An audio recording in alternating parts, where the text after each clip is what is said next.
and it will sit in here real nice.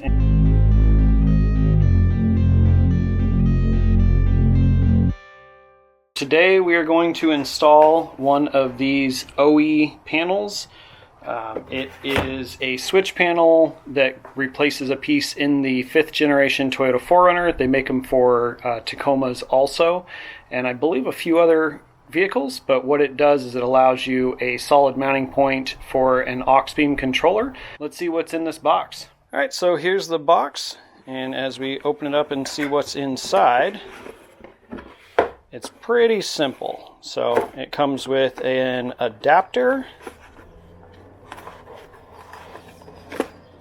Comes with an adapter here, so if you're only running a 6-gang instead of an 8-gang panel, that's what this adapter is for. This bolts into the panel, and then your switch controller will actually bolt into that. The panel itself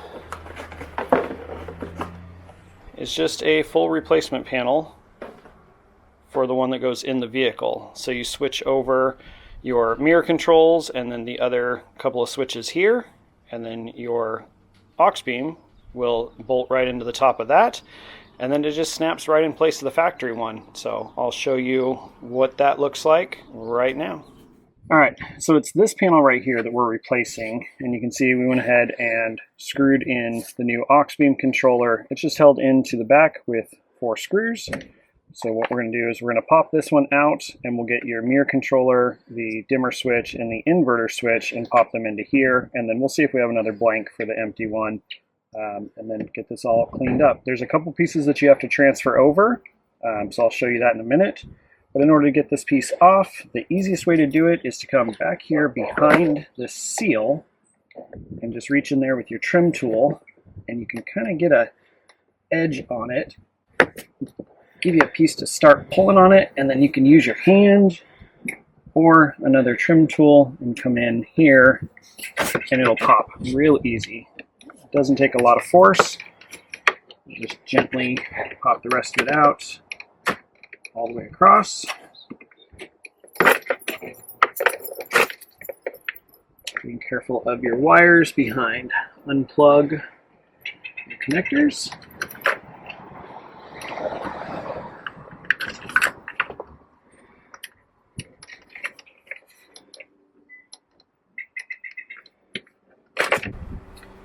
And then you can see we've got everything here. So the things that need to transfer over, the switches, you can use your trim tool, and there's some little clips here. Just put a little bit of pressure down and then push this tab and rock it to one side. Same thing on the other side. A little pressure down, a little wiggle, and they'll come out. And you can transfer that straight over to your new one.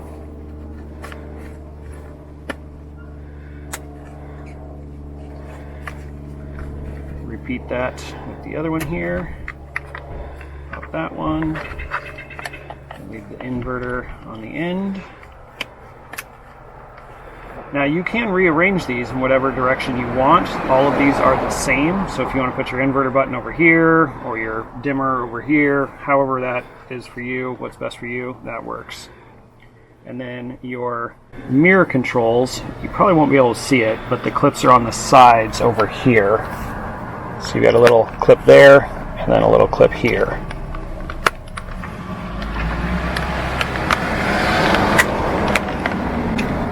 Now, some of these, when they do the moldings, will have a little lip. So if you go to put your mirror control in, and it doesn't quite want to go in right, it's not that you got the wrong part, or there's anything wrong with it, anything like that. It's just that the moldings didn't quite come out perfect, and you just have to take a little file and file that out. So we'll go ahead and file those out and get that set up here in a minute, but let me show you the rest of this. These little clips here, take a small flathead screwdriver or a seal pick, and you just get up underneath of it, and you can rock it to one side and then the other side, and it'll release the retaining clips for these.